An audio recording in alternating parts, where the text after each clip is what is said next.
இன்னைக்கு தாவேகா தலைவர் விஜய் சர்வதேச மகளிர் தின விழாவில் மகளிர்களுக்காக நிறைய செயல் திட்டங்கள் அறிவித்தார்.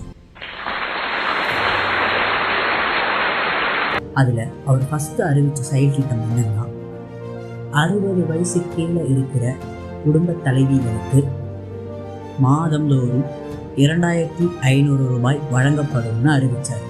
இந்த வார்த்தையை சொல்லிட்டு அதுக்கப்புறம் ஒரு வார்த்தை சொன்னார். அதை நீங்கள் எல்லாருமே நோட் பண்ணுங்க. மாநில மற்றும் ஒன்றிய அரசு ஊழியர்களாக இருப்பவர்களின் குடும்பங்களுக்கு மட்டும் விதிவிலக்கு. இப்படி செய்வதால் கூடுதலான குடும்பங்கள் பயனடையும் வாய்ப்பு அதிகரிக்கும் என்பதை நம் தாய்மார்கள் அனைவரும் மகிழ்வுடன் ஏற்றுக்கொள்வர். தெளிவாக நோட் பண்ணிக்கோங்க. கவர்மெண்ட் ஜாப்ஸ், அதாவது சென்ட்ரல் அண்ட் ஸ்டேட் கவர்மெண்ட்ல இருக்கிற குடும்பங்களுக்கு இந்த திட்டம், இந்த ஸ்கீம் போய் சேராது.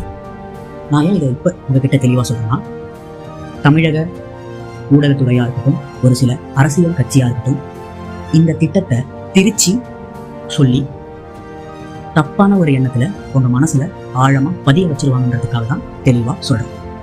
என்னன்னு சொல்லுவாங்க தெரியுமா?